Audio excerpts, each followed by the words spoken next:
Hello বন্ধুরা, আমি আজকে আমার কয়েল পাখির খাঁচাটা একটু ওয়েল্ডিং করে ঠিক করে নিচ্ছি। আমি আমার কয়েল পাখির খামারে এখন তো এই খাঁচাটা যে দেখতে পাচ্ছেন, এই খাঁচাটা কিন্তু আমি নিজের হাতে তৈরি করেছিলাম। তো সেই সময় কিন্তু খাঁচাটা একটু দুর্বল ছিল, তো সেটাকে একটু মজবুত করার জন্য আমি এখানে কিছু অ্যাঙ্গেল এবং রড এক্সট্রা এখন মানে ওয়েল্ডিং করে শক্ত মজবুত করে নিচ্ছি। তো আমার কিন্তু ওয়েল্ডিং করার খুব একটা ভালো অভিজ্ঞতা নাই, তাই আমি আমার কাছে হয়তো ভালো হচ্ছিল না, বারবার ওয়েল্ডিং রডগুলো আটকায় যাচ্ছিল।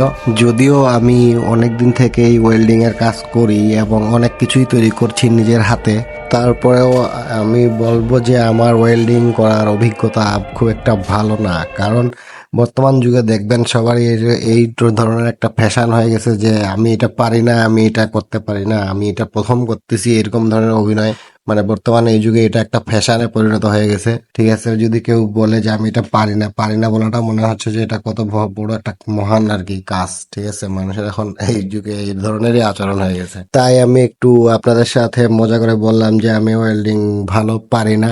আসলে কিন্তু আমি অনেক ভালো ওয়েল্ডিং পারি। যদি আপনাদের বিশ্বাস না হয় তাহলে আমি আপনাদেরকে প্রমাণ করে দেখাতে পারবো যে আমি অনেক অনেক খুব বেশি ভালো ওয়েল্ডিং করতে পারি।